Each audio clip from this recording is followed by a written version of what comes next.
Good morning student. और इस video में जिस टॉपिक को हम डिस्कस करेंगे, हमारा टॉपिक या चैप्टर है trigonometry.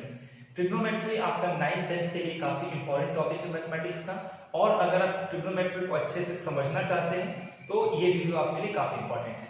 Now let's start our topic.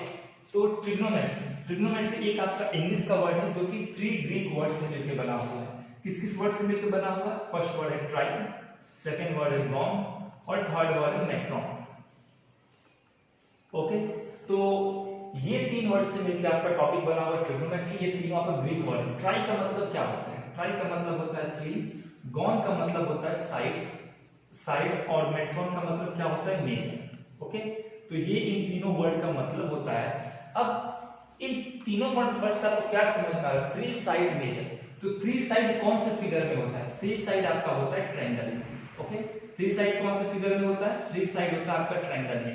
तो 3 साइड की जगह में ट्रायंगल की, जहां ट्रायंगल का मेजरमेंट करते हैं तो उसी ब्रांच ऑफ मैथमेटिक्स को क्या कहते हैं? ट्रिग्नोमेट्री। तो ट्रिग्नोमेट्री में क्या स्टडी करते हैं? ट्रिग्नोमेट्री में हम ट्रायंगल के मेजरमेंट के बारे में स्टडी करते हैं। ठीक है, अब ट्रायंगल में कौन कौन सा चीज मेजर कर सकते हैं? बेसिकली हम ट्रायंगल में 2 चीज मेजर करते हैं। सबसे पहला होता है साइड्स और सेकंड होता है एंगल। ठीक है, तो जब आप साइड या एंगल का मेजरमेंट करते हैं तो उससे हम ट्रिग्नोमेट्री बोल सकते हैं, या फिर इस और हम ब्रॉडर लैंग्वेज में बोले तो ट्रिग्नोमेट्री में क्या पढ़ते हैं? साइड और ट्रायंगल के एक्यूट एंगल के बीच का हम रिलेशन फाइंड करते हैं। What we study in trigonometry? In trigonometry we measure sides and angle of triangle, या फिर हम जब इन दोनों के बीच का रिलेशन हमें फाइंड करना हो, साइड और एंगल के बीच का रिलेशन, तो उसको हम किसके थ्रू फाइंड आउट करते हैं? उसको हम ट्रिग्नोमेट्री के थ्रू फाइंड आउट करते हैं। ठीक है, एक चीज आपको और याद रखना है कि ट्रिग्नोमेट्री सभी ट्रायंगल पे एप्लीकेबल नहीं होता है। अभी हमने पढ़ा कि ट्रिग्नोमेट्री में क्या होता है? किसी भी ट्रायंगल के साइड और एंगल के बीच का हम रिलेशन फाइंड करते हैं, लेकिन क्या ये सभी ट्रायंगल पे एप्लीकेबल होता है? तो हम बोलेंगे नहीं। ट्रिग्नोमेट्री एप्लीकेबल केवल होता है राइट एंगल ट्रायंगल। किस पे एप्लीकेबल होता है? Right angle triangle.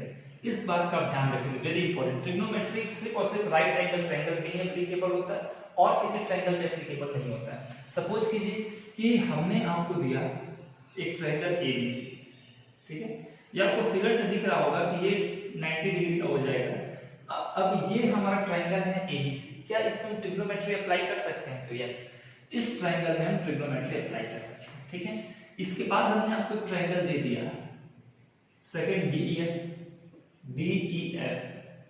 और मैंने ये बोल दिया कि सपोज कीजिए कि 70 डिग्री हो गया, ये 60 डिग्री हो गया और ये 50 डिग्री हो गया। ओके, इसके 3 एंगल है। तो क्या ये राइट एंगल ट्रायंगल है? तो ट्रायंगल DEF पे, इसमें आप ध्यान रखेंगे, ट्रायंगल DEF पे ट्रिग्नोमेट्री अप्लाई नहीं हो पाएगा। इस बात पे ध्यान रखेंगे। Trigonometry works only for right angle triangle, not for any triangle other than right angle triangle. तो इस पर DEF पे ट्रिग्नोमेट्री अप्लाई क्यों नहीं हो पाएगा? क्योंकि DEF में कोई भी एंगल हमारा 90 डिग्री का नहीं है। ठीक है, अब देखिए, तो अगर हमें इसमें ट्रिग्नोमेट्री को अप्लाई करना हो तो हम क्या करेंगे? हम इसमें नॉर्मली एक राइट एंगल ट्रायंगल ड्रॉ करते हैं। सो एक हम राइट एंगल ड्रॉ करते हैं, यहां से हम एक ऑल्टीट्यूड ड्रॉ करते हैं या परपेंडिकुलर ड्रॉ करते हैं। सपोज कीजिए कि हमने यहां पे एक ऑल्टीट्यूड ड्रॉ किया। ऑल्टीट्यूड क्या होता है? जो वर्टेक्स से किसी भी साइड पे गिरता है और 90 डिग्री का एंगल बनाता है। तो अगर आपको DEF में ट्रिग्नोमेट्री अप्लाई करना है तो आप इसमें एक ऑल्टीट्यूड ड्रॉ कर लेते हैं या परपेंडिकुलर ड्रॉ कर लेते हैं किसी भी साइड पे। अब अगर ध्यान से देखें तो इसमें ये 2 ट्रायंगल में डिवाइड हो गया, DP और E, और दूसरा ट्रायंगल हो गया DP और F। इन दोनों ट्रायंगल में क्या हम ट्रिग्नोमेट्री अप्लाई कर सकते हैं? तो अगर DPE की बात करें तो इसमें एक ट्रायंगल 90 डिग्री का हो गया, ये एक स्ट्रेट लाइन, अगर ये 90 है तो ये भी 90 हो जाएगा। तो इसमें हम ट्रायंगल ट्रिग्नोमेट्री अप्लाई कर सकते हैं। इसी तरह DPF की बात करें तो DPF में भी ये एंगल हमारा 90 डिग्री का है, तो हम यहां भी ट्रायंगल ट्रिग्नोमेट्री अप्लाई कर सकते हैं। लेकिन अगर हम DEF में ट्रिग्नोमेट्री अप्लाई करना हो तो यहां पे ट्रिग्नोमेट्री अप्लाई नहीं कर सकते। ओके स्टूडेंट, तो trigonometry applicable only for a right angle triangle. अब इसी के साथ हम क्या करते हैं? कुछ राइट एंगल की प्रॉपर्टी भी देख लेते हैं। सपोज कीजिए कि यहां पे हमारा एक राइट एंगल ट्रायंगल है। ठीक है, ये हमारा एक राइट एंगल ट्रायंगल है ABMC। ठीक है, यहाँ पे हमने 90 डिग्री बना दिया। राइट एंगल ट्रायंगल में आपका जो 90 डिग्री के सामने वाला साइड होता है वो सबसे बड़ा साइड होता है। ठीक है। 90 डिग्री के जो सामने वाला साइड होगा वो उस ट्रायंगल का सबसे बड़ा साइड होगा, क्योंकि राइट एंगल ट्रायंगल में जो सबसे बड़ा ट्रायंगल कौन सा होता है, 90 डिग्री होता है। तो जो इसके जो सामने वाला साइड है इसको क्या बोलते हैं, हाइपोटेनस बोलते हैं, हाइपोटेनस बोलते हैं। उसके बाद जो बाकी दो साइड बच गए उनमें से कोई एक परपेंडिकुलर होगा और एक आपका क्या होगा, बेस होगा। अब परपेंडिकुलर बेस आप किसी भी साइड को बोल सकते हैं जब तक कि आपको कोई भी एंगल ना गिवे, लेकिन जब आपको कोई एंगल गिवन हो जाएगा तो उस केस में परपेंडिकुलर बेस बदल जाएगा। मैंने कहा कि एक एंगल मैंने आपको सी दिया है with respect to C, with respect to C, C के रिस्पेक्ट में बताइए परपेंडिकुलर कौन सा होगा, बेस कौन सा होगा। तो आपको हाइपोटेनस ट्रायंगल कभी भी चेंज नहीं होगा, 90 के सामने वाला नहीं होगा।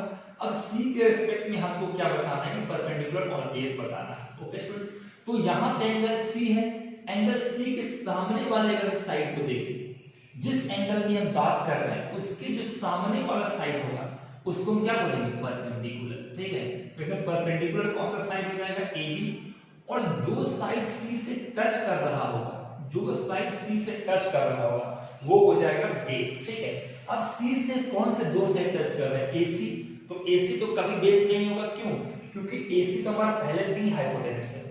अब दूसरा कौन सा साइड बचा, दूसरा बचा BC, तो BC को हम क्या बोल देंगे, जो BC हमारा हो जाएगा बेस हो जाएगा। ओके स्टूडेंट्स, इसी तरह अगर मैं बोलूं कि नहीं आप C के रिस्पेक्ट में मत बताओ, आप मेरे को with respect to angle A बताओ, एंगल A के रिस्पेक्ट में क्या हमारा AB परपेंडिकुलर होगा और BC बेस होगा। तो अगर पहले हम एंगल C की बात करते हैं, लेकिन अगर हम एंगल A की बात करें तो हमारा ये परपेंडिकुलर और बेस बदल जाएगा, चेंज हो जाएगा। अगर आप एंगल चेंज करेंगे तो आपका परपेंडिकुलर और बेस भी चेंज हो जाएगा। जैसे हम एंगल A लेते हैं तो एंगल A के रिस्पेक्ट में with respect to angle A, ये एंगल C है, तो एंगल A के रिस्पेक्ट में परपेंडिकुलर कौन सा होगा, एंगल के सामने वाला साइड। तो जो परपेंडिकुलर आपका हो जाएगा वो BC हो जाएगा। बेस कौन सा होगा, जो A से लगा हुआ साइड, तो A से एक साइड को लगा हुआ हाइपोटेनस और A से जो दूसरा साइड लगा हुआ है वो है आपका AB, जो कि हाइपोटेनस नहीं है, तो यहाँ पे आपका AB ही क्या हो जाएगा, बेस हो जाएगा। या फिर आप ऐसे भी फाइंड कर सकते हैं कि ये साइड तो हाइपोटेनस है, 90 के सामने वाला ये सब भी सेम रहेगा, चाहे आप विद रिस्पेक्ट टू A देखो चाहे C देखो। लेकिन अगर आप यहाँ पे एंगल A, ये एंगल A है तो इसके सामने वाला साइड तो परपेंडिकुलर है, ये हाइपोटेनस है तो बच गया बेस। ठीक है, तो किसी भी राइट एंगल ट्रायंगल में तीन पार्ट होते हैं, पहला होता है हाइपोटेनस, दूसरा होता है परपेंडिकुलर और तीसरा होता है बेस। हाइपोटेनस 90 के सामने वाला, परपेंडिकुलर एंगल के सामने वाला, अगर मैं इस एंगल की बात करूं तो इसके सामने वाला, एंगल के सामने वाला साइड जो उस एंगल को टच नहीं कर रहा, और बेस जो उस एंगल को टच कर रहा। इसके बाद इन तीनों में एक रिलेशन भी होता है, हाइपोटेनस, परपेंडिकुलर और बेस में एक रिलेशन भी होता है। वो रिलेशन क्या होता है, देखिए जब का हाइपोटेनस का स्क्वायर होता है वो आपके perpendicular square plus base square के बराबर होता है, इस बात का ध्यान रखेंगे। Hypotenuse square is always equal to perpendicular square plus base square, और इसी को हम क्या बोलते हैं, यही हमारा कहलाता है पाइथागोरस थ्योरम। ठीक है, तो इसको आप नोट कर लेंगे, पाइथागोरस थ्योरम ये वेरी इंपॉर्टेंट थ्योरम है जिसका आपको ट्रिग्नोमेट्री में बहुत ही ज्यादा यूज है। हाइपोटेनस, नाउ स्टूडेंट अब हम ये पढ़ते हैं कि ट्रिग्नोमेट्री क्यों स्टडी करते हैं, ट्रिग्नोमेट्री का यूज क्या है। ठीक है, तो ट्रिग्नोमेट्री का इस्तेमाल होता है किसी भी फिगर का, इस बात का ध्यान रखिएगा, किसी भी फिगर का हाइट या एंगल निकालने के लिए विदाउट मेजरिंग इट। ट्रिग्नोमेट्रिशियन क्या करते हैं, किसी भी फिगर का आप हाइट निकालते हैं या फिर एंगल निकालते हैं बिना उसको मेजर किए हुए। सपोज कीजिए कि आपके सामने एक टावर है और आप इस टावर के यहाँ पे खड़े हुए हो। ठीक है, इस तो मैं आपसे बोलूं कि आप इस टावर का मेरे को हाइट बताओ, तो एक तो तरीका ये है कि आप यहाँ से क्या करोगे, इसको मेजर करोगे, तो ये तो काफी मुश्किल काम होता है। तो विदाउट मेजर किए हुए भी जब हमें किसी भी टावर या बिल्डिंग का हाइट निकालना होता है तो उस केस में ट्रिग्नोमेट्री का इस्तेमाल करते हैं। कैसे, जहां पर हम खड़े हैं, सपोज कीजिए कि यहाँ पर हम खड़े हैं, ये हमारे सिर से जब हम इसको ऊपर की ओर देखते हैं, हम ऊपर की ओर देखते हैं और अगर हमें ये एंगल मालूम चल जाता है, और हमें ये एंगल मालूम चल जाता है कि एंगल हम कितने का बना रहे हैं, तो इस एंगल की मदद से हम इसका हाइट फाइंड कर देते हैं, उसको हम बहुत ही जल्दी देखेंगे। तो आप बस इतना ध्यान रखिए कि ट्रिग्नोमेट्री से किसी फिगर का हम हाइट फाइंड करते हैं, किसी भी फिगर के बीच करते हैं, मतलब हम एंगल फाइंड करते हैं और इसका इस्तेमाल कहाँ होता है, for the construction of buildings, dams, हर जगह। Now student our first topic of class 10 that is trigonometric ratio. ठीक है, तो ट्रिग्नोमेट्रिक रेशियो क्या होता है, तो इस बात का ध्यान रखेंगे। ट्रिग्नोमेट्रिक रेशियो गिव्स, ये हमें क्या देता है, गिव्स रिलेशन बिटवीन, ये हमें रिलेशन देता है, गिव्स रिलेशन बिटवीन किसके किसके बीच का रिलेशन देता है, ratio of sides, ratio of sides of triangle. ठीक है, तो ट्रिग्नोमेट्री हमें किसके बीच रिलेशन देता है, ratio of side of triangle, triangle के साइड्स के रेशियो का रिलेशन किससे, टू एंगल ऑफ ट्रायंगल। ठीक है, टू एंगल ऑफ ट्रायंगल। तो अब इस बात का ध्यान रखें, ट्रिग्नोमेट्री में हम ट्रिग्नोमेट्रिक रेशियो में क्या करेंगे, ट्रायंगल में 3 साइड होते हैं, तो उन 3 साइड में से किसी भी 2 साइड का रेशियो उस ट्रायंगल के एंगल के साथ उसका रिलेशन बताता है। ठीक है, तो हम सबसे पहले एक राइट एंगल ट्रायंगल बनाते हैं, इसको हम समझते हैं ध्यान से। ये हमारा एक राइट एंगल ट्रायंगल है, ओके, ट्रायंगल एबीसी। ठीक है, ट्रायंगल में 3 साइड्स होते हैं, तो इसीलिए हमारा टोटल कितना रेशियो है, हमारे पास टोटल 6 ट्रिग्नोमेट्रिक रेशियो होता है। इस बात का ध्यान रखें, ट्रायंगल में 3 साइड होता है तो 6 ट्रिग्नोमेट्रिक रेशियो होता है।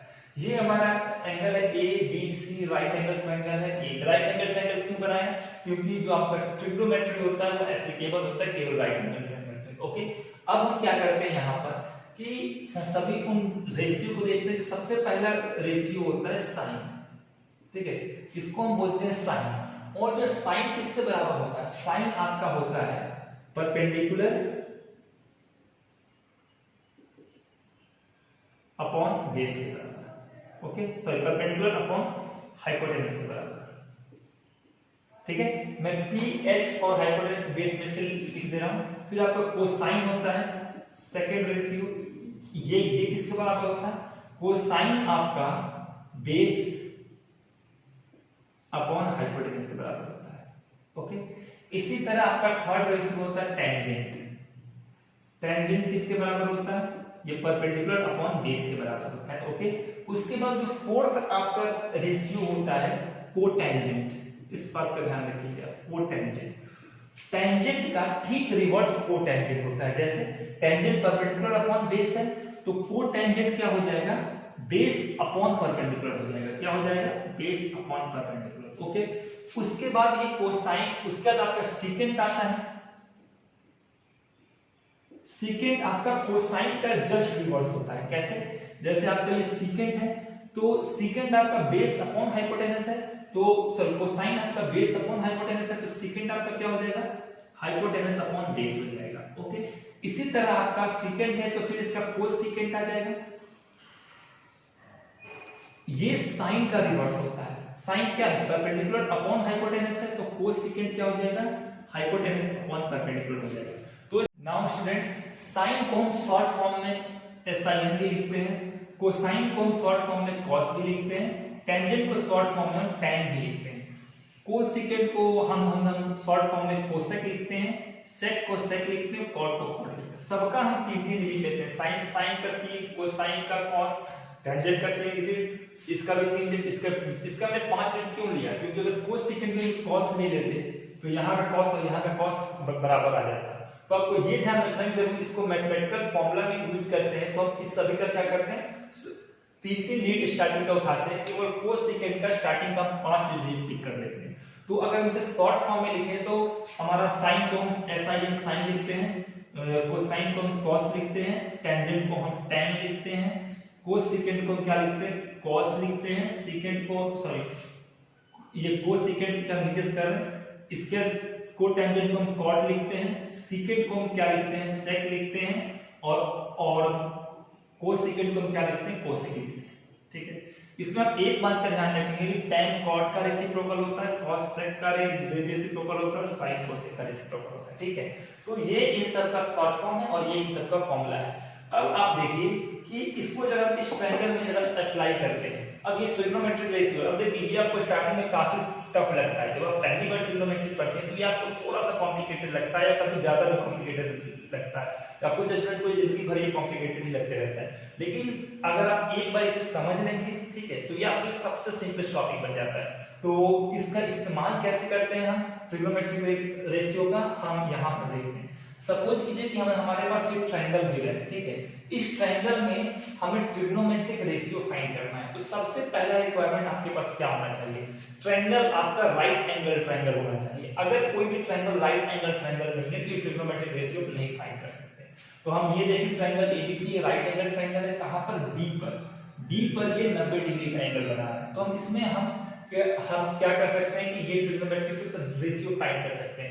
उसके बाद सेकंड रिक्वायरमेंट होता है कि हमें वो एंगल चाहिए जिसके रिस्पेक्ट में हमें ट्रिग्नोमेट्रिक रेशियो फाइंड करना होता है। हम यह बोल सकते हैं कि हमें वो एंगल चाहिए जिसका रिलेशन हम ट्रिग्नोमेट्रिक रेशियो के में फाइंड करते हैं, ठीक है।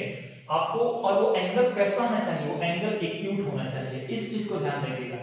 ट्रिग्नोमेट्रिक रेशियो में आप हमें क्या देता है, ये रिलेशन देता है, किसका, रेशियो ऑफ साइड का रिलेशन। किससे मालूम चलता है, to the angle of triangle, triangle के एंगल से। इस ट्रायंगल में 3 एंगल है, तो ट्रिग्नोमेट्रिक रेशियो में हम क्या पढ़ेंगे, हम ये पढ़ेंगे कि एंगल का रिलेशन रेशियो ऑफ साइड से कैसे होगा। लेकिन उसमें भी आपको एक बात ध्यान रखना है, जिस एंगल का रिलेशन आप फाइंड करेंगे वो एंगल कैसा होना चाहिए, एक्यूट एंगल होना चाहिए, ठीक है। एक्यूट एंगल जो 90 से छोटा है। तो इस ट्रायंगल में कितने एक्यूट एंगल है, तो 3 acute angle, sorry 2 acute angle, angle A और एंगल सी, ये दोनों 90 से छोटे हैं। तो इसमें आप किस किस एंगल का ट्रिग्नोमेट्रिक रेशियो फाइंड कर सकते हैं, या तो आप एंगल सी का ट्रिग्नोमेट्रिक रेशियो फाइंड कर सकते हैं, या फिर आप एंगल ए का ट्रिग्नोमेट्रिक रेशियो फाइंड कर सकते हैं। कभी भी आप एंगल बी का ट्रिग्नोमेट्रिक रेशियो नहीं फाइंड कर सकते। व्हाई, क्योंकि जो आपका एंगल बी है ये एंगल आपका एक्यूट एंगल नहीं है, ठीक है। तो सपोज कीजिए कि हमें एंगल ए का ट्रिग्नोमेट्रिक रेशियो फाइंड करना है, ठीक है,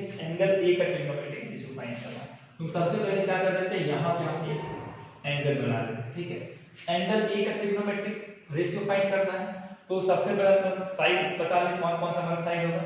तो 90 के सामने वाला साइड ये हमारा हाइपोटेनस हो जाएगा, ठीक है। अब ए, एंगल ए के रिस्पेक्ट में फाइंड करना है, तो एंगल ए के सामने वाला साइड का क्या होता है, परपेंडिकुलर होता है। तो ये हमारा परपेंडिकुलर हो जाएगा, एक हाइपोटेनस एक परपेंडिकुलर बच गया बेस। या फिर आप ऐसे बोल सकते हो कि जो ए से टच हो रहा है वो उसका बेस हो गया। तो बेस हमारा AB हो गया, परपेंडिकुलर BC हो गया, और हाइपोटेनस हमारा AC हो गया। अब मैं बोलूं कि अब एक्यूट एंगल फाइंड कीजिए, ठीक है। तो साइन हमारा, sine of angle A, angle A का साइन क्या होगा, ठीक है। साइन ऑफ एंगल ए, पहले हमारा क्या होता है, ratio sine. Sine of angle A को हम शॉर्ट फॉर्म में ही लिखते हैं, तो हम इसको क्या लिख देंगे, साइन ए। साइन का शॉर्ट फॉर्म क्या होता है, SIN, जो हमने पढ़ा है साइन, और ये हमारा बन जाएगा ए, ठीक है। अब साइन का हमारा फॉर्मूला क्या होता है, साइन का हमारा फॉर्मूला होता है परपेंडिकुलर अपॉन हाइपोटेनस। तो यहाँ पे परपेंडिकुलर क्या है, ए के रिस्पेक्ट में BC, और हाइपोटेनस क्या है, AC। तो ये हमारा क्या हो जाएगा, BC अपॉन AC, ठीक है। इसी तरह का पढ़े कि कोसाइन ऑफ एंगल ए, इसी का हम सेकंड ट्रिग्नोमेट्रिक रेशियो निकाले, कोसाइन ऑफ एंगल ए। अब देखिए अगर हम पहले वाले को देखें तो इसमें जो एंगल ए का रिलेशन किससे आ गया, इस एंगल का रिलेशन ट्रिग्नोमेट्रिक रेशियो किससे बता रहा है, BC और AC के रेशियो से, ठीक है। इसी तरह cosine of angle A find करें, कोसाइन का शॉर्ट फॉर्म क्या होता है, पहले के 3 अक्षर, तो ये हमारा क्या हो जाएगा, cos। फिर हम ऑफ नहीं लिखते हैं, ये एंगल नहीं लिखते हैं, यहाँ पे हम A ही लिखते हैं। cos के बाद जो भी पहला बार होगा वो एंगल को ही डिनोट करेगा, ठीक है। तो cos का हमारा फॉर्मूला क्या था, बेस अपॉन हाइपोटेनस। तो इस ट्रायंगल में बेस कौन सा है, तो बेस हमारा AB है, और हाइपोटेनस हमारा AC है। हाइपोटेनस किसी भी में भी चेंज नहीं होता है, ठीक है। इसी तरह हम क्या करेंगे, थर्ड हम देखें टेंजेंट। तो tangent of angle A, tangent of angle ए, तो टेंजेंट का हम शॉर्ट फॉर्म में क्या लिख सकते हैं, tan, हमने बताया है। तो ये हमारा जगह tan और ये हमारा a हो जाएगा, ठीक है। तो tan क्या होता है, परपेंडिकुलर अपॉन बेस, तो ये हमारा हो जाएगा परपेंडिकुलर, BC और बेस हमारा हो जाएगा AB। तो परपेंडिकुलर हमारा हो जाएगा BC और बेस हमारा हो जाएगा AB। इसी तरीके से आप बाकी के ट्रिग्नोमेट्रिक रेशियो को फाइंड कर सकते हैं, ठीक है। अब ये तो आपका 6 फॉर्मूले हैं, साइन के, कॉस के, tan के, आपके कॉट के, सेक के और कोसेक के। ये 6 फॉर्मूले आपको याद रखने पड़ेंगे, लेकिन कभी कभी हम सोचते हैं कि ये फॉर्मूला हमसे याद ही नहीं होता, तो 6 फॉर्मूला हम किस तरीके से कर सकेंगे। यही बहुत सारे बच्चों की समस्याएं होती हैं। तो इसको याद करने का एक बहुत ही आसान सा शॉर्ट ट्रिक है, वो आपका शॉर्ट ट्रिक है, इस ध्यान से इस शॉर्ट ट्रिक को सुनिएगा। पंडित बद्रीनाथ प्रसाद हर हर बोले, ये आपका एक शॉर्ट ट्रिक है, ठीक है। पंडित बी से बद्रीनाथ, बी से प्रसाद, पंडित बद्रीनाथ प्रसाद हर हर बोले। दिन में आप इसे 20 बार पढ़िएगा, ये आपको याद हो जाएगा। या फिर आप इसको ऐसे कर सकते हैं यार, आपको ये और आसानी से याद हो जाएगा। पाकिस्तान भूखा प्यासा, हिंदुस्तान हरा भरा। तो आपको क्या करना है कि इस तरीके से भी आप इसको याद कर सकते हैं, ठीक है। अब ये तो हमने पी से परपेंडिकुलर, बेस एक्स से हाइपोटेनस और शॉर्ट ट्रिक के फॉर्म में पंडित बद्रीनाथ प्रसाद हर हर बोले, या पाकिस्तान भूखा प्यासा, हिंदुस्तान हरा भरा, ठीक है। तो ये हो गया। अब इसको कैसे हम फॉर्मूले में इंप्लीमेंट करें, तो जैसे 3 अक्षर आप आगे लिखोगे और फिर अगले 3 अक्षर इसके नीचे लिखोगे, और बीच में आप क्या कर दोगे, एक एक आप बाई का साइन लगा दोगे, ठीक है। आप इसे फ्रैक्शन का साइन लगा दोगे बीच में, ठीक है। अब आप देखिए, अब पहले वाले को अंडरलाइन कीजिए। ये क्या हुआ, P अपॉन H, मतलब परपेंडिकुलर अपॉन H, ये किसका फॉर्मूला बन गया, साइन, ठीक है। दूसरा आप देखिए, base upon hypotenuse, B upon H, ये किसका फॉर्मूला बन गया, कोसाइन या कॉस का, ठीक है। और उसके बाद जो आपका तीसरा फॉर्मूला होगा परपेंडिकुलर अपॉन बेस, तो अगर इसे ध्यान से देखिए तो ये किसका फॉर्मूला है, ये आपका tan का फॉर्मूला, ठीक है। तो यहाँ पे आपको क्या मिल गया, ये कंप्लीट फॉर्मूला मिल गया, साइन का परपेंडिकुलर अपॉन हाइपोटेनस, कॉस का बेस अपॉन हाइपोटेनस और tan का परपेंडिकुलर अपॉन बेस। अब बच गए 3 रेशियो, तो आपको ये पता है कि ये 3 रेशियो तो इनके उल्टे ही होते हैं। tan का अगर परपेंडिकुलर अपॉन बेस है तो cot का हमारा क्या हो जाएगा, बेस अपॉन परपेंडिकुलर, इस बात का ध्यान रखेंगे, ठीक है। अगर cos का बेस अपॉन हाइपोटेनस है तो sec का क्या हो जाएगा, हाइपोटेनस अपॉन बेस। और अगर कोसेक, अगर साइन का परपेंडिकुलर अपॉन हाइपोटेनस तो कोसेक इसका उल्टा होता है। तो अगर ऊपर से देखेंगे तो ये tan का फॉर्मूला बनेगा, और नीचे से देखेंगे बेस अपॉन परपेंडिकुलर तो ये cot का फॉर्मूला बनेगा। एक cos है, sin cos tan cot फिर sec आ गया, ठीक है। sec का हमारा फॉर्मूला क्या बन गया, नीचे ऊपर से देखेंगे तो बेस अपॉन हाइपोटेनस, और नीचे देखेंगे तो हाइपोटेनस अपॉन बेस, ये sec का फॉर्मूला बन गया। और परपेंडिकुलर अपॉन हाइपोटेनस अगर sin का फॉर्मूला है तो कोसेक का हमारा फॉर्मूला क्या बनता है, हाइपोटेनस अपॉन परपेंडिकुलर, नीचे से ये देखेंगे तो ये हमारा कोसेक का फॉर्मूला होगा। तो ये स्टूडेंट शॉर्ट ट्रिक रहा कि आप इस शॉर्ट ट्रिक से इस फॉर्मूले को कर सकते हैं आप, यहाँ ठीक है। अब ये तो साइन ऑफ एंगल ए था, ठीक है। इसी तरह आप अगर इसी ट्रायंगल में एंगल सी के लिए फाइंड करें तो जैसे आप ध्यान से देखिए, इसको मैं नोट में नहीं दे रहा हूं, ठीक है। आप इस शॉर्ट ट्रिक को नहीं ले रहे, इसको मैं ऐसे ही नोट रहने दे। अगर मैं इस ट्रायंगल में बोलूं कि इन ट्रायंगल ABC आप साइन ऑफ एंगल B निकालिए, साइन ऑफ एंगल B, ठीक है। आपको एंगल B का साइन निकालना है, ठीक है भाई, एंगल B का साइन निकालते हैं। लेकिन अब किसका ट्रिग्नोमेट्रिक रेशियो फाइंड कर पाएंगे, केवल एक्यूट एंगल का। क्या angle B right angle triangle का पार्ट है, तो हाँ angle B right angle triangle का पार्ट है, क्योंकि ABC हमारा राइट एंगल ट्रायंगल है। सेकंड देखिए, क्या एंगल B एक्यूट एंगल है, नहीं, एंगल B तो 90 डिग्री का है, तो एंगल B एक्यूट एंगल नहीं हो सकता है। तो एंगल B के लिए आपका कोई भी ट्रिग्नोमेट्रिक रेशियो वैलिड नहीं रहेगा, चाहे वो साइन हो, चाहे कॉस हो, चाहे tan हो, चाहे sec हो या कोसेक हो, या आपका cot हो। तो अगर कोई एंगल 90 डिग्री है तो उसके लिए हमारा ट्रिग्नोमेट्रिक रेशियो वैलिड नहीं रहेगा, ठीक है। तो ये हमारा एक चीज है। और इसी में अगर एंगल C के लिए साइन निकाले तो एंगल C के लिए हम साइन ऑफ एंगल C निकाले, ठीक है।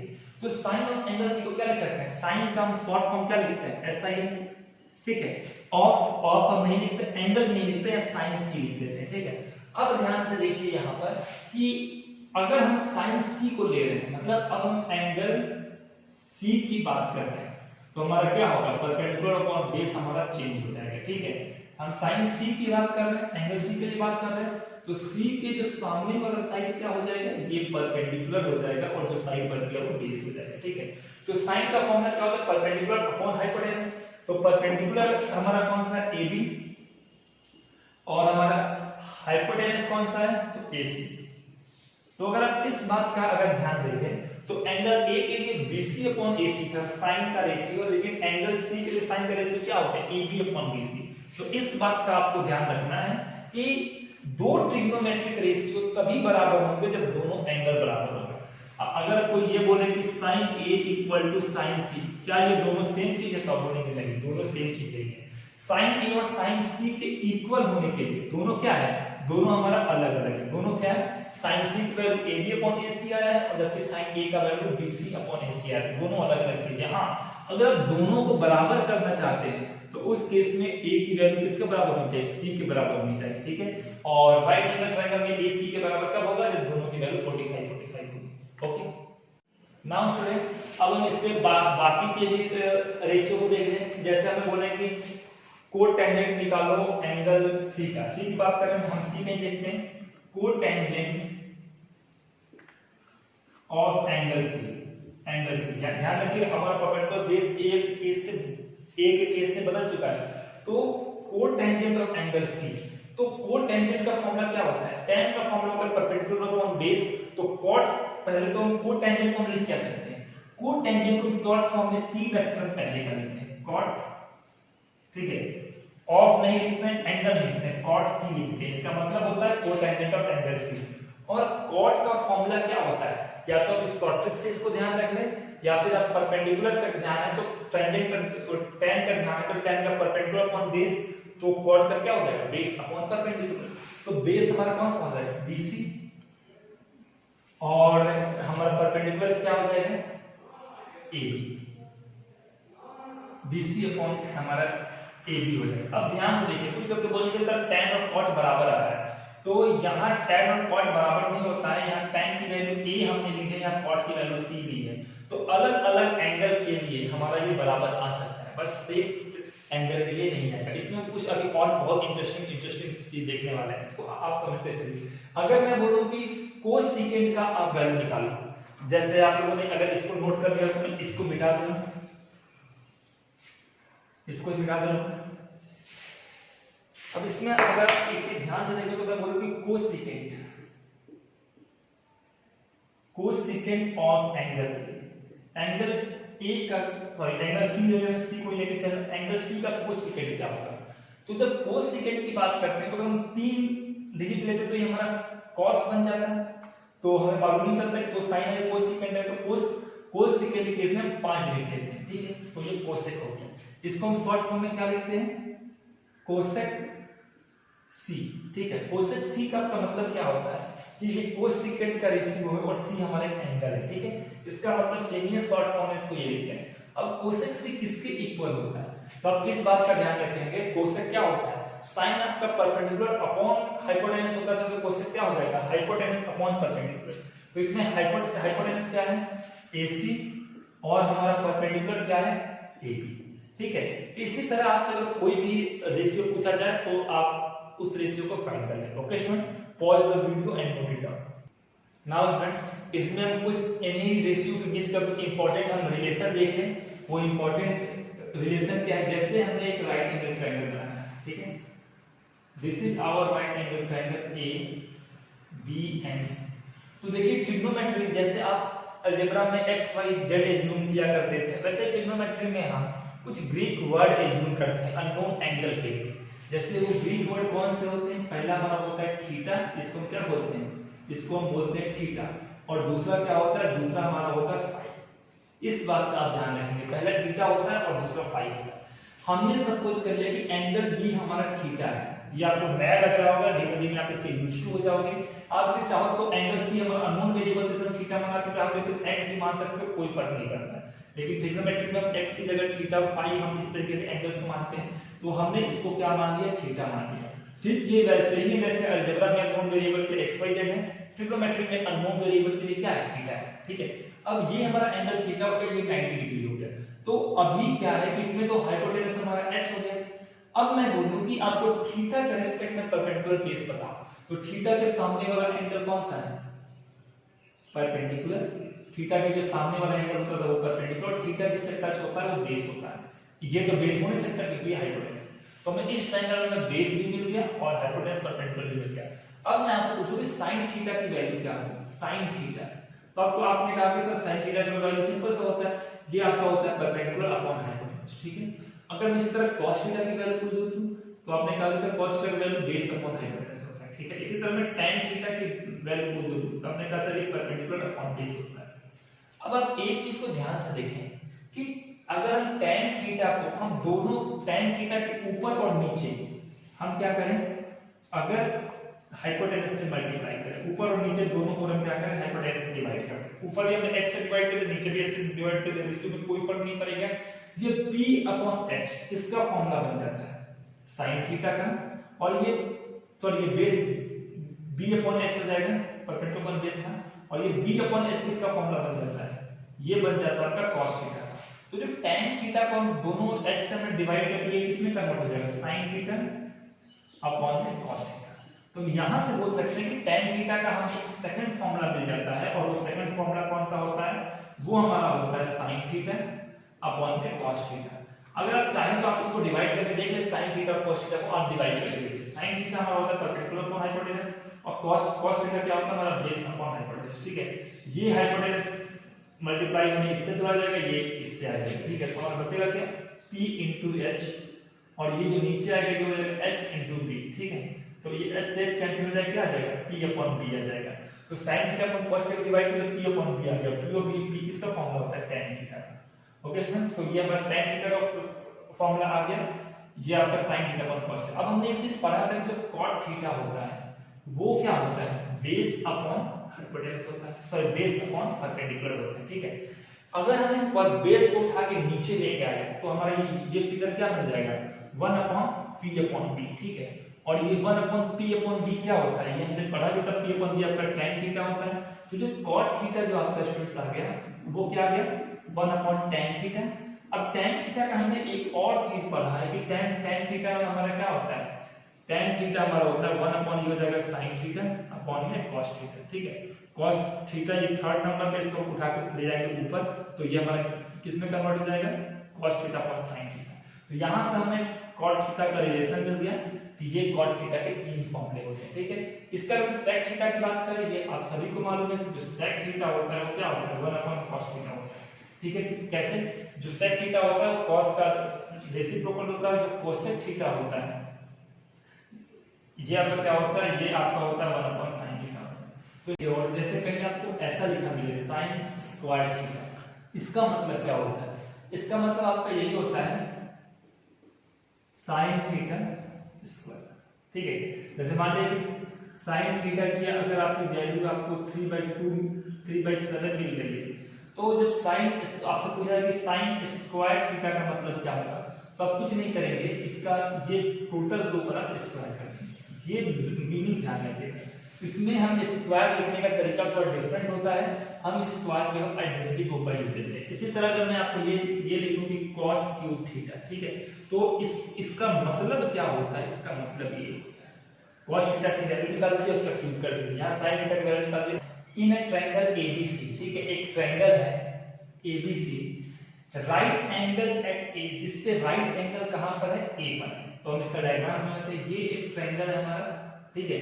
इस ट्रायंगल में हमारा क्या है, ट्रायंगल का नेम क्या है ABC, जहां पे राइट एंगल A पे, मतलब एंगल A आपका 90 डिग्री है, तो हमने ये ट्रायंगल A बना दिया। अब बात किसी को भी B और C का नाम दे दीजिए, ठीक है। If AB equal to 5, AB का वैल्यू है 5 एंड AC इक्वल टू 12, और AC का वैल्यू है 12, ठीक है। फाइंड ऑल ट्रिग्नोमेट्रिक रेशियो, आपको सभी ट्रिग्नोमेट्रिक रेशियो फाइंड करना है। क्वेश्चन की मिसिंग है, ध्यान कर लीजिएगा, रेशियो ऑफ एंगल A और एंगल B, ठीक है। आपको एंगल B का सभी ट्रिग्नोमेट्रिक रेशियो फाइंड करना है, ठीक है। तो अब हम शुरू करते हैं। हमें एंगल B का बोला हुआ, ये पार्ट क्वेश्चन मिस हो गया था, एंगल B का बोला हुआ, तो अब एंगल B को कंसीडर कीजिए, ये है एंगल B। एंगल B ये हो गया, ठीक है। इसके सामने वाला साइड हाइपोटेनस, अब तो ये तो गिवन ही नहीं है हमें हाइपोटेनस, तो हाइपोटेनस को फाइंड कर लेंगे यूजिंग पाइथागोरस थ्योरम। कैसे, हमें पता है कि जो हाइपोटेनस का स्क्वायर होता है वो परपेंडिकुलर प्लस बेस के स्क्वायर के इक्वल होता है। एंगल B के सामने वाला साइड क्या हो गया, परपेंडिकुलर हो गया, तो ये हमारा हो जाएगा 12 का स्क्वायर, ठीक है। अब बेस से जो टच किया हुआ साइड है, सॉरी ये एंगल B से जो टच किया हुआ साइड है, ये आपका बेस हो जाएगा, ये बेस हो जाएगा, और ये हमारा परपेंडिकुलर हो गया, ठीक है। तो बेस एक हमारा ये भी टच है पर ये तो हाइपोटेनस है, तो जो दूसरा वाला टच करेगा ये बेस हो जाएगा, इसके सामने और परपेंडिकुलर, ठीक है। तो बेस हमारा क्या होता है 5 है, 5 का स्क्वायर, ठीक है। ये हमारा हाइपोटेनस के स्क्वायर के इक्वल आ जाएगा। अंडर रूट में आप इन सबको ले लीजिए, तो h का वैल्यू क्या आ जाएगा, ये तो h स्क्वायर से ये इसका रूट कैंसिल हो जाएगा। अभी 12 स्क्वायर कितना होता है 144 और प्लस ये कितना हो जाएगा 25, ठीक है। ये हमारा 169 आ जाएगा और इसे सॉल्व करेंगे तो वैल्यू प्लस माइनस 13 आ जाएगा। आपको पता है कि साइड का वैल्यू कभी भी नेगेटिव में नहीं होता है, तो हम यहाँ प्लस 13 कर लेंगे। तो हमारा हाइपोटेनस कितना है, हाइपोटेनस हमारा 39 है, ओके। अब हमें सभी साइड्स मिल गए, अब हम इसको शुरू करते हैं। सभी हमें ट्रिग्नोमेट्रिक रेशियो को फाइंड करना है। तो sin b मतलब sine of angle b, sin b का फॉर्मूला क्या होता है, sin उसी शॉर्टकट से ध्यान दीजिए, परपेंडिकुलर अपॉन हाइपोटेनस। तो परपेंडिकुलर 12 और हाइपोटेनस 30, ठीक है। इसके बाद सेकंड रेशियो हमारा cos b है, cos b क्या हो जाएगा बेस अपॉन हाइपोटेनस। तो हमारा बेस कितना है 5 और हाइपोटेनस 30। अब tan b कितना होगा, tan b हमारा हो जाएगा perpendicular upon base using our formula. तो परपेंडिकुलर कितना है 12 और बेस कितना हो गया 5 हो गया, ठीक है। इसके बाद अगर हम cot निकालें तो cot भी आप सिंपल सा ही बोल सकते हैं कि अगर ये दोनों एंगल सेम हैं तो tan किसका रेसिप्रोकल होता है cot का। तो tan भी अगर 12/5 है तो cot भी लिख देंगे 5/12, ठीक है। अब इसे बाय फार्मूला भी देखें तो cot क्या होता है बेस अपॉन परपेंडिकुलर होता है 5/12 ऐसे जाएगा, ठीक है। cos इसका अगर sec भी हम निकालें sec, तो sec हमारा क्या होता है, sec हमारा होता है हाइपोटेनस अपॉन में बेस, ठीक है। तो ये वाला हाइपोटेनस की वैल्यू हो जाएगी 13 और बेस का जो हमारा हाइपोटेनस की वैल्यू हो जाएगी 13 और बेस का वैल्यू क्या हो जाएगा 5 हो जाएगा, ठीक है। देखिए तो ये cos का जस्ट रिवर्स है। अब एक बच गया cosec, 6 ट्रिग्नोमेट्रिक रेशियो 6। तो हमारा जो cosec b क्या हो जाएगा, तो cosec अब ध्यान से देखें तो हाइपोटेनस अपॉन परपेंडिकुलर होता है, ठीक है। cosec क्या होता है हाइपोटेनस अपॉन परपेंडिकुलर। हाइपोटेनस की वैल्यू हमारी कितनी है 13 है और परपेंडिकुलर की हमारी वैल्यू कितनी है 12 है, ठीक है। तो ये स्टूडेंट्स हमारा आंसर है, ठीक है। अब यहां से आप एक चीज ऑब्जर्व भी कर सकते हैं, वो तो हमारा रेसिप्रोकल का रिलेशन जो हम पहले ही बात कर चुके थे। एक चीज ऑब्जर्व करने वाली बात क्या है कि आप देखिए कुछ वैल्यूज को ध्यान से देखिए, किसी भी ट्रायंगल में सबसे बड़ा साइड कौन सा होता है हाइपोटेनस होता है, ठीक है। राइट एंगल ट्रायंगल में सबसे बड़ा साइड हाइपोटेनस होता है। जिसमें हाइपोटेनस नीचे है उसकी वैल्यू हमेशा लेस देन 1, ठीक है। इस बात का आप ध्यान क्या होगी लेस देन 1। पर एक बात का ध्यान रखिए कि जब भी सॉल्व करेंगे साइन और कॉस इनकी वैल्यू हमेशा लेस देन 1 होती है, ठीक है, लेस देन 1 होती है, ठीक है। tan b और cot b इनकी वैल्यू डिपेंड करेगी, इनकी वैल्यू परपेंडिकुलर अपॉन बेस या बेस अपॉन परपेंडिकुलर होगी। इनकी वैल्यू 1 से ज्यादा भी हो सकती है और कम भी हो सकती है। लेकिन sin और cos का जो क्या होगा वैल्यू हमेशा क्या होगा, sin और cos हमेशा लेस देन 1 होगा। tan और cot की अगर बात करें तो ये can be मोर देन 1, ये एक से ज्यादा भी हो सकता है और लेस देन 1, ठीक है, ये एक से हमारा कम भी हो सकता है tan b और cot b। लेकिन आपको ध्यान रखना अगर tan b की वैल्यू एक से ज्यादा होगी तो cot b की वैल्यू सिर्फ cot b की वैल्यू cot c की नहीं, अगर tan b की वैल्यू एक से ज्यादा है तो cot b की वैल्यू डेफिनेटली एक से छोटी होगी और अगर tan b की वैल्यू एक से छोटी होगी तो cot b की वैल्यू डेफिनेटली एक से बड़ी होगी, ठीक है। अब ध्यान से देखिए यहाँ पे cosec और sec में हाइपोटेनस ऊपर है तो इसी रिवर्स हो जाएगा कि cosec और sec के केस में हमेशा ग्रेटर देन 1 रहेगा, वैल्यू क्या रहेगा ग्रेटर देन 1 रहेगा। ये वेरी इंपॉर्टेंट पॉइंट है, इसको आप नोट कर लीजिए, ओके। नाउ स्टूडेंट हमारा सेकंड नंबर क्वेश्चन में बोला कि if sin a equal to 3/5 तो आपको cosec और tan a फाइंड करना है, ठीक है। तो इस क्वेश्चन को शुरू करते हैं। sin a का वैल्यू कितना है 3/5 के लिए को दे रखा है। sin के फॉर्मूला क्या होता है परपेंडिकुलर अपॉन हाइपोटेनस, ये हमारा sin का फॉर्मूला होता है और परपेंडिकुलर अपॉन हाइपोटेनस का रेशियो कितना है 3/5। अब एक बात का ध्यान रखेंगे परपेंडिकुलर और हाइपोटेनस की वैल्यू 3 और 5 एड नहीं करेंगे परपेंडिकुलर और हाइपोटेनस का रेशियो है 3/5, ठीक है।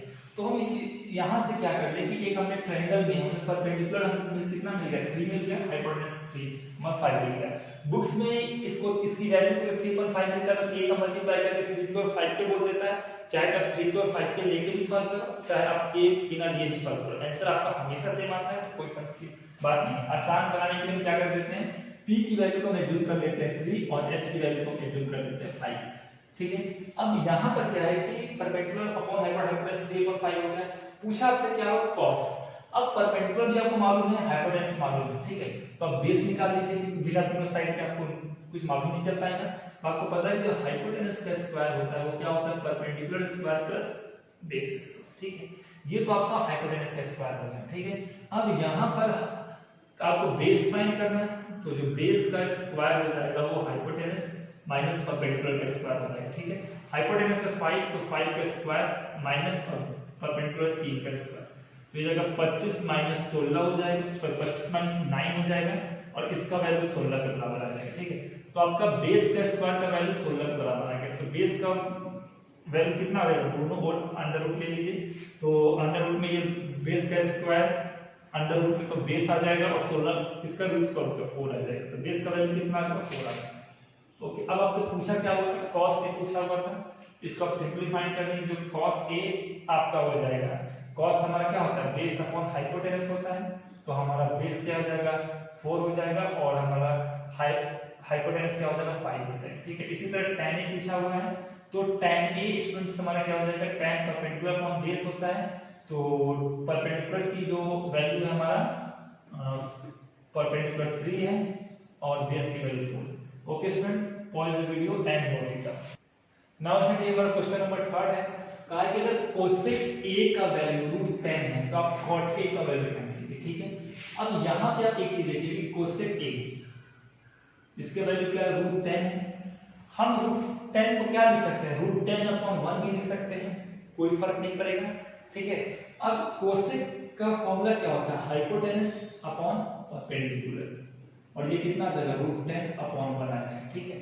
हम यहाँ से एक वैल्यू एज्यूम कर रहे हैं कि let h equal to √10 and p equal to 1, ठीक है।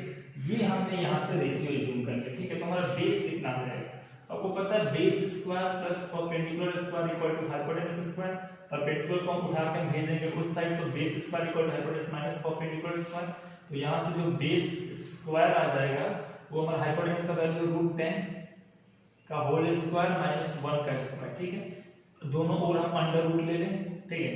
तो ये हमारे पास बेस हो जाएगा और ये √10 का स्क्वायर, ये स्क्वायर से रूट कैंसिल हो जाएगा, अंडर रूट में बच जाएगा 10 माइनस 1, जो कि हमारा क्या आ जाएगा बेस में आ जाएगा √9 आ जाएगा, और √9 किसका वैल्यू होता है, √9 होता है प्लस माइनस 3 का वैल्यू, -3 का और +3 का, लेकिन कभी भी साइन माइनस में नहीं होता है, तो बेस का वैल्यू क्या आ गया +3 आ गया, इसको 3 लिख सकते हैं, तो बेस हो गया 3।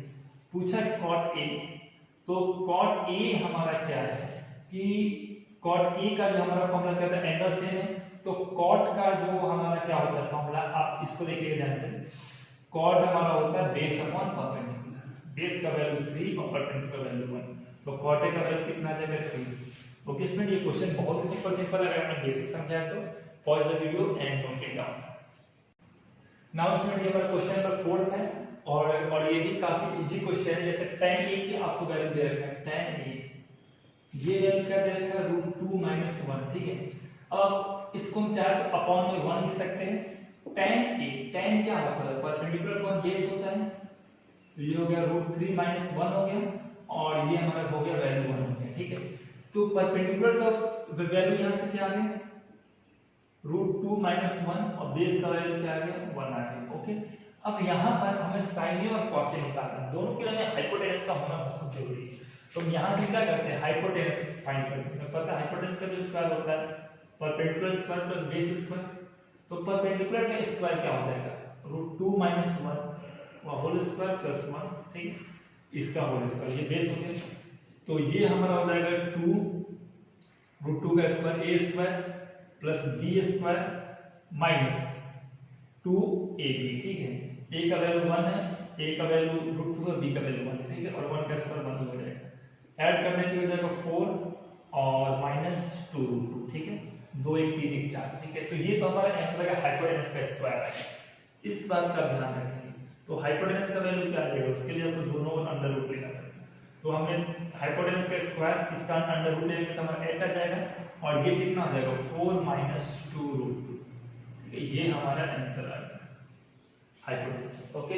अब इसके बाद हमें फाइंड क्या करना है, sin a * cos a। तो हमारा sin a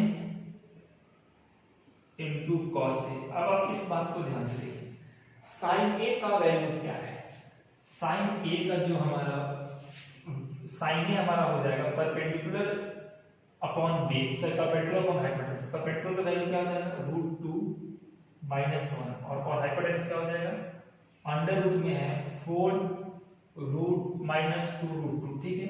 इसके बाद cos बेस अपॉन हाइपोटेनस, तो बेस का वैल्यू हमारा 1 है और ये कितना हो जाएगा 4 - 2√2। एक बात तो मेरे को मालूम है कि आप लोग ऐसा कैलकुलेशन में नहीं कर पाते हो, तो आप एक बात का ध्यान दीजिएगा कि जो √x होगा इनटू √x, जब इसको मल्टीप्लाई करते हो तो हमारा आंसर कितना, जब दो सेम डिजिट, जब ये दो अंदर के डिजिट सेम हो और रूट का मल्टीप्लाई हो तो इसकी वैल्यू x आ जाती है। अब यहाँ भी देखिए ये भी और ये भी सेम है और इसके ऊपर रूट लिया गया है, ठीक है, इसके ऊपर रूट लिया है। तो ये हमारा क्या आ जाएगा, ये हमारा जैसे √x x आ जाएगा, तो वैसे √4 - 2√2 √4 - 2√2 इसको मल्टीप्लाई करें तो क्या आ जाएगा 4 - 2√2 आ जाएगा, ठीक है। और ऊपर कितना आ जाएगा √2 - 1। किसी भी चीज को 1 से मल्टीप्लाई का आंसर सेम आ जाएगा। यहाँ से आप क्या कीजिए कि 2√2 को आप यहाँ से आप ले लीजिए कॉमन, 2√2 को नीचे से, तो यहाँ क्या बच जाएगा √2 बच जाएगा, तो और यहाँ बच जाएगा 1 बच जाएगा। ऊपर हमारा √2 - 1 हमारा था, इससे आप इसको डिवाइड कर दीजिए तो हमारा बचेगा क्या 1/2√2, ठीक है। अब मैं प्रूफ क्या करना था, प्रूफ हमें क्या करना √2/4, ठीक है। तो हम क्या करते हैं, इसको रेशनलाइज करते हैं। रेशनलाइज हम करेंगे तो √2 का ऊपर और नीचे मल्टीप्लाई करना पड़ेगा, तो ये 2√2 ये मल्टीप्लाई तो 4 आ जाएगा और ये हमारा √2 आ जाएगा, ठीक है। तो ये हमारा जो LHS था ये RHS के इक्वल टू हो गया, हेंस हम लिख सकते हैं हेंस प्रूफ, ओके। और the video noted now student, ये आपको थोड़ा सा कॉन्सेप्चुअल क्वेश्चन है और कॉन्सेप्ट समझा तो आपके लिए काफी इजी क्वेश्चन है। इस क्वेश्चन में क्या कहा है, एक राइट एंगल ट्रायंगल है ABC, जहां पे राइट एंगल है C पे। सबसे पहले इसका डायग्राम बना लीजिए। दिस एक राइट एंगल ट्रायंगल है, काफी मजेदार क्वेश्चन है ये, जहां पे राइट एंगल ट्रायंगल का है C पर है, तो बाकी का क्या हो जाएगा B हो जाएगा और ये A हो जाएगा। तो एक ट्रायंगल हो गया ABC जिसमें राइट एंगल है C पे, इतना हो गया। tan A का वैल्यू √1/3 है, तो जब A को कंसीडर कर रहे हैं तो tan A का वैल्यू कितना √1/3, ठीक है। तो आपको sin A के साथ cos B भी फाइंड करना है। अब देखिए इसमें दो अलग-अलग एंगल के लिए पूछा जाने का। पिछले वाले क्वेश्चन में सभी में हमारा ट्रिग्नोमेट्रिक रेशियो में एंगल सेम रहता था, sin A और cos B आ गया, ठीक है। तो हम इस क्वेश्चन का सॉल्व करेंगे। tan A का वैल्यू 1/√3, जो कि हमारा क्या होता है परपेंडिकुलर अपॉन बेस होता है। tan क्या होता है परपेंडिकुलर अपॉन बेस, तो हमने बोल दिया कि परपेंडिकुलर हो गया 1 और बेस हो गया 3 लेकिन किस केस में परपेंडिकुलर 1 और बेस √3, किस केस में, उसी केस में जब हम कंसीडर एंगल A को कर रहे हैं। तो हम यहाँ पे एंगल A लेके जब आप एंगल A को कंसीडर कर रहे हैं तो 90 के सामने वाला साइड आपका हमेशा हाइपोटेनस होता है। चाहे किसी भी केस में हम एंगल A को कंसीडर कर रहे हैं तो ये साइड परपेंडिकुलर हो जाएगा A के सामने वाला, तो परपेंडिकुलर क्या हो गया 1 हो गया, हाइपोटेनस हो गया, परपेंडिकुलर हो गया, तो बेस हमारा कौन सा हो जाएगा √3 हो जाएगा, ओके। अब यहाँ से ये हो गया 1 और ये हो गया √3, ये हमने इसका साइज निकाल लिया A की मदद से, ठीक है। अब यहाँ पे क्या होता है हाइपोटेनस निकालना है, तो हाइपोटेनस का जो स्क्वायर होता है वो perpendicular square plus base square के बराबर होता है, दोनों ओर हम अंडर रूट ले लेंगे, ठीक है। तो परपेंडिकुलर का स्क्वायर 1 है प्लस बेस का स्क्वायर √3 का होल स्क्वायर। इसे हम सॉल्व करेंगे कि अंडर रूट कितना आ जाएगा 4 आ जाएगा, तो h का जो स्क्वायर क्या हो जाएगा, ये हमारा h आ जाएगा और ये हमारा 2 आ जाएगा, तो हाइपोटेनस कितना आ जाएगा 2 आ जाएगा, ओके। तो ये स्टूडेंट हमारा आ गया, इसका वैल्यू 2 आ गया। अब पूछा है sin A और cos B का मल्टीपल कितना होगा, आप sin A निकालो और आप sin A और आप यहाँ पे आप cos B निकालो। तो sin A का वैल्यू जब A को कंसीडर करेंगे sin A होगा perpendicular upon hypotenuse, cos B जब आप B को कंसीडर कर रहे हो तब इस बात का ध्यान रखेंगे अब बी को कंसीडर कर रहे होंगे तो आपका ये एंगल बेस हो जाएगा, तो cos बी क्या हो जाएगा, बेस अपॉन हाइपोटेनस। ठीक है, इसी के साथ आप क्या देखेंगे कि ये जो साइन ए और ये होगी cos बी की वैल्यू। तीसरा हमें फाइंड करना है cos ए का वैल्यू।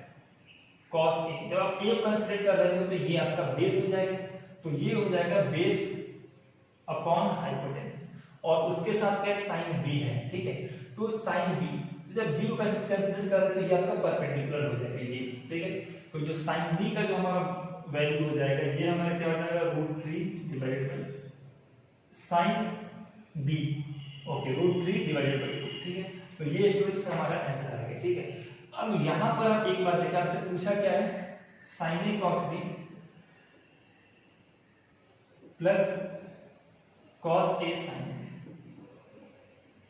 अब ये हमारा सॉल्व हो गया, साइन ए का वैल्यू 1/2, cos बी का वैल्यू 1/2, cos ए का वैल्यू √3/2 और cos बी का वैल्यू और cos ए का वैल्यू √3/2, तो साइन बी यहाँ पे, और साइन बी का वैल्यू कितना हो जाएगा, √3/2। ओके, इसे आप मल्टीप्लाई कीजिए, ये सॉल्व होके 1/4 आ जाएगा, √3 × √3, ये मल्टीप्लाई होके 3 आ जाएगा, ये 4 हो जाएगा। फर्दर सॉल्व करने पे 4/4 आ जाएगा और इसका वैल्यू 1 आ जाएगा। तो हमसे पूछा होगा कि इसका वैल्यू कितना है, इसका वैल्यू 1 है, जो कि हमारा क्या हो गया, आंसर हो गया। Okay student, all the question okay. Now student, trigonometry का ये क्वेश्चन आपके अलजेब्रा से भी थोड़ा सा बेस्ड है। पूछा कि अगर tan थीटा + 1/tan थीटा की वैल्यू 2 है, ठीक है, तो उस केस में tan square theta + 1/tan square theta की वैल्यू क्या होगी। अगर आपने अलजेब्रा ध्यान से पढ़ा होगा 6 7 में, तो आप देखते पता होगा इसकी वैल्यू 2 है तो इसकी भी वैल्यू 2 के ही बराबर होगी। एक चीज का ध्यान रखिए, आपको शॉर्ट ट्रिक बता रहा हूं, अगर कोई भी इक्वेशन आपको ये इस फॉर्म में गिवन है x + 1/x और इसका वैल्यू सपोज कीजिए कि 2 गिवन है, तो आपका इसका भी वैल्यू 2 ही आएगा। इस बात का आप ध्यान रखेंगे, 2 इसका भी वैल्यू आपका 2 ही आएगा। ठीक है, और इसका भी वैल्यू आपका 2 ही आएगा। ठीक है, अब ये क्यों होगा, अगर आपने अलजेब्रा पढ़ा हो ध्यान से, चाहे अगर यहाँ x की पावर n + x की पावर n, सभी का वैल्यू आपका 2 ही आएगा। ठीक है, बशर्ते इसमें से कोई भी वैल्यू 0 ना हो। तो अब ये देखिए, अगर इसको हम x मान ले तो ये हमारा इसी फॉर्म में बन जाएगा, x² + 1/x²। इसका वैल्यू अगर 2 है तो इसका वैल्यू 2 आएगा। अब ये शॉर्ट ट्रिक कहां से आया, ये आपको प्रीवियस क्लास से कॉन्सेप्ट जानने की जरूरत है, लेकिन इसको हम जरा सा सॉल्व भी करके देखते हैं। मैं तो ये डायरेक्टली बोल दिया कि इसका वैल्यू आपका 2 ही आएगा, लेकिन जरा सा हम इसको सॉल्व भी करके देखते हैं कि ये कैसे सॉल्व होगा। सपोज ये कि आपको गिवन है tan थीटा + 1/tan थीटा, इसका वैल्यू 2 के इक्वल है, तो आप दोनों ओर स्क्वायर कर दीजिए, पहला तरीका।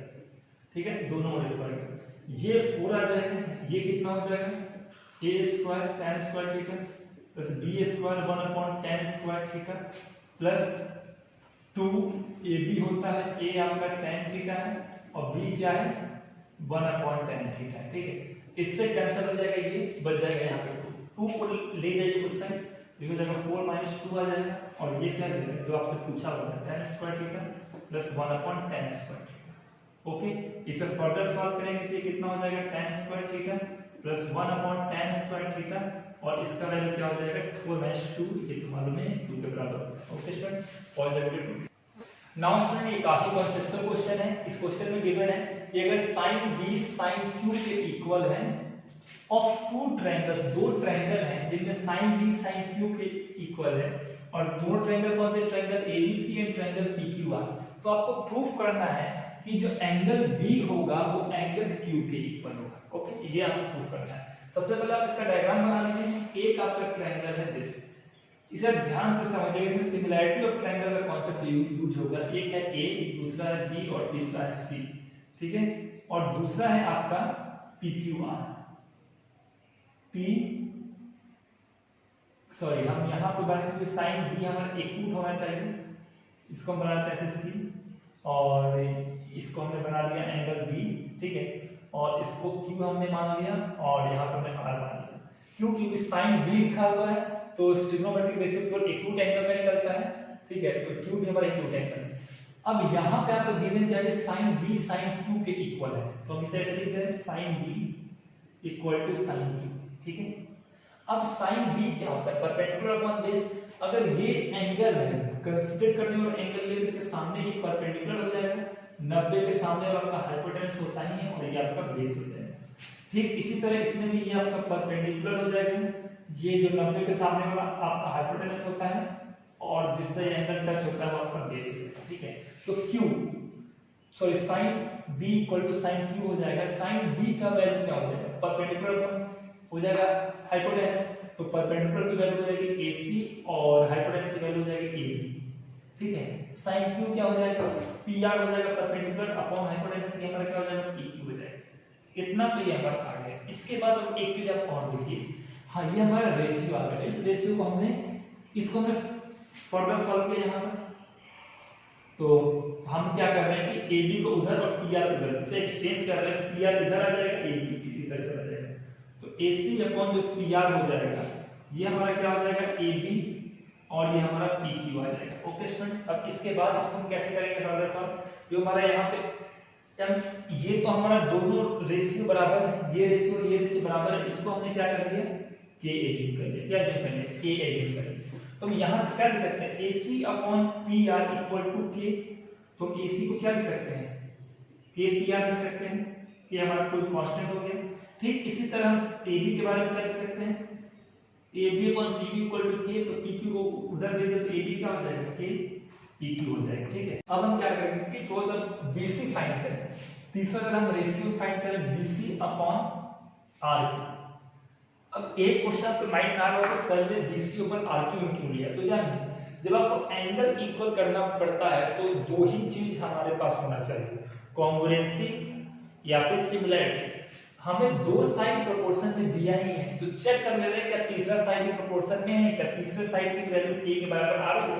अगर K के बराबर आ जाएगी तो ट्रायंगल सिमिलर हो जाएगा और सिमिलर ट्रायंगल के एंगल्स इक्वल होते हैं, तो हमने इसीलिए जो तीसरा साइड बचा हुआ BC और RQ इन दोनों को ले लिया।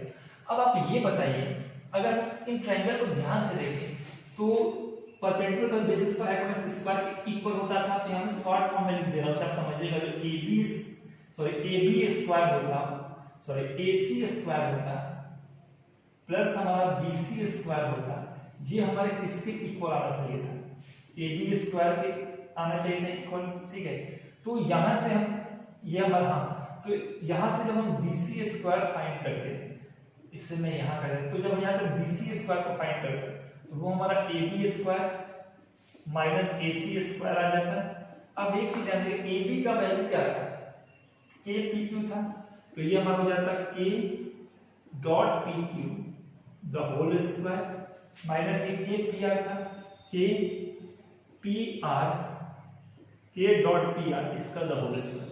हमने इसमें केवल वैल्यू रख दिया है। ठीक है, अब इसके आगे क्या होगा स्टूडेंट, इसको ध्यान से देखिए, K का स्क्वायर प्लस PQ का स्क्वायर, तो K square dot PQ square minus K square dot PR का स्क्वायर। ठीक है, अब ये किसके बराबर था, ये तो हमारा BC स्क्वायर के इक्वल है। अब हम दोनों ओर हम अंडर रूट ले लेंगे। ठीक है, और यहाँ से K स्क्वायर इन दोनों में से कॉमन है, तो BC स्क्वायर किसमें कन्वर्ट हो जाएगा, BC में। अंडर रूट में क्या आ जाएगा, ये K स्क्वायर आ जाएगा बाहर, अगर कॉमन है तो ये PQ square minus PR square आ जाएगा।